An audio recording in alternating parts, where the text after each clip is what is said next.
Alors bonjour tout le monde. Première semaine avec des élèves qui tirent à sa fin. Donc on espère que ça a bien été. Et on est persuadé que comme d'habitude, les enseignantes, les enseignants, vous avez déployé des trésors d'imagination pour rendre l'expérience des élèves la plus agréable possible. Ce matin, vous voyez, je m'adresse à vous avec un nouveau format vidéo. Je demande votre indulgence. On n'est pas des spécialistes et on n'a pas des conditions toujours idéales pour le faire. Mais on pense que c'est un moyen à utiliser pour s'adresser à vous. Ça fait changement également. Donc, dans la vidéo que je veux quand même assez rapide, quelques informations. Donc, dimanche dernier, vous avez reçu un écrit de ma part qui reprenait plusieurs informations. Moi, je voudrais vous dire que comme organisation syndicale, on poursuit le travail avec la commission scolaire. Travail et dossiers qui vont très vite et plus souvent qu'autrement, les réponses ne sont pas toutes écrites et arrivent au compte-gouttes. Donc, c'est pas facile pour personne. Deux, trois éléments. Cette semaine, vous avez vu, on vous a écrit mercredi en lien avec les équipements de protection. Ce qu'on a appris, c'est qu'il y a certains établissements qui avaient, peu importe la raison, qui n'avaient pas les équipements de protection requis et obligatoires demandés par la CNESST, particulièrement au niveau des classes du préscolaire et des classes spéciales. Donc, on est intervenu et on a discuté avec la commission scolaire à quelques reprises cette semaine là-dessus pour trouver des solutions. Puis, on vous a quand même écrit pour vous donner les informations en lien avec le sujet. Un autre aspect que je vais vous mentionner ce matin, c'est le respect d'une disposition de la convention collective qu'on appelle le dépassement de tâches éducatives.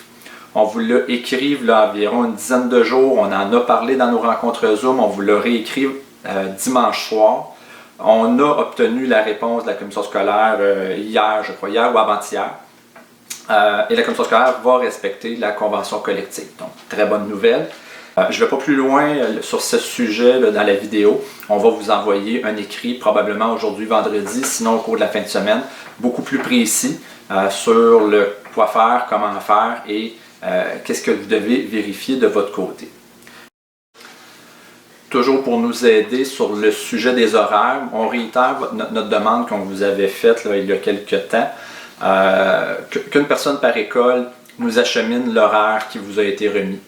Ça va nous permettre, nous, de comprendre, de voir, de constater comment sont organisées vos semaines et de voir s'il y a des éléments qui accrochent ou de constater que tout est correct, puis on sera bien heureux si c'est le cas. Je vous donne l'information également qu'on travaille actuellement sur l'affectation des spécialistes.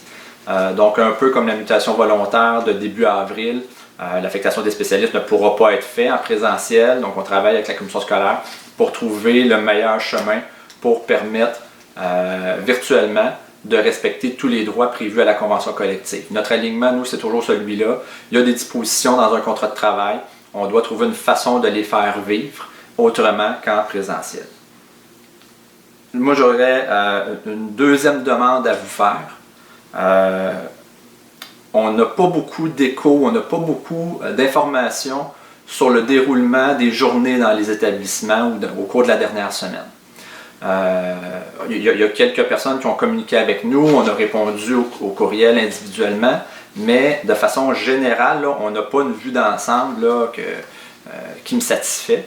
Donc, on aimerait ça savoir comment ça se passe. Et là, ici, deux choses.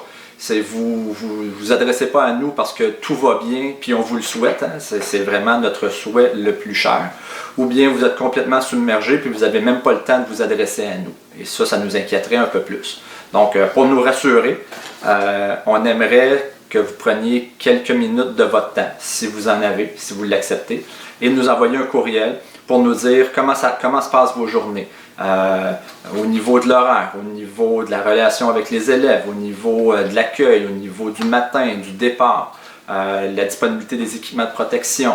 Bref, dans le fond, nous expliquer, nous aider à mieux comprendre votre réalité. On a une bonne idée, mais avec votre précision, ben, ça nous permet de mieux comprendre ce que vous vivez et par la suite, ben, s'il y a des correctifs ou si on doit tout simplement constater que ça va bien, ben, on le constatera. Autre chose, si vous avez pris des photos, des images de votre nouvelle réalité, ben, ça aussi, ça nous aide à mieux comprendre ce qui se passe depuis une semaine dans votre vie.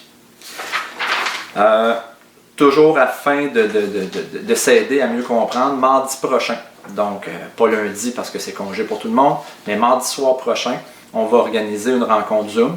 On va la destiner aux profs qui sont au travail dans les établissements. Donc mardi soir prochain, on veut échanger avec vous, savoir ce qui se passe. C'est un autre moyen d'aller chercher de l'information. Pour ceux qui sont en télétravail, on ne vous oublie pas, ce sera mercredi soir. Donc mercredi soir, on fera une rencontre Zoom également pour savoir comment ça va, est-ce qu'il y a des problématiques, qu'est-ce qui va bien, qu'est-ce qui pourrait être amélioré. Tous les détails vont être dans des courriels à venir, là, n'ayez crainte. Dernière chose, en terminant, on a appris comme vous hier la décision des autorités de ne pas procéder à l'ouverture des écoles dans la grande région de Montréal.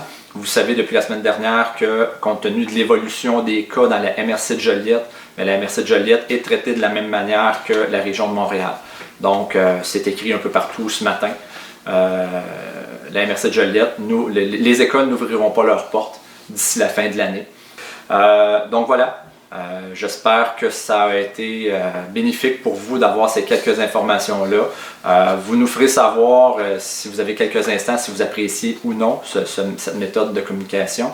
Je vous souhaite un bon vendredi pour ceux qui me voient relativement tôt aujourd'hui. Sinon, une bonne fin de semaine à tout le monde. Bonne fin de semaine des Patriotes. Faites attention à vous, faites attention à votre famille. N'hésitez pas à communiquer avec nous. Le courriel est le moyen privilégié. On est là pour vous et puis toujours heureux de pouvoir répondre à vos questions et on sera encore plus heureux quand on pourra le faire de vive voix et en personne. Faites attention à vous et bonne journée.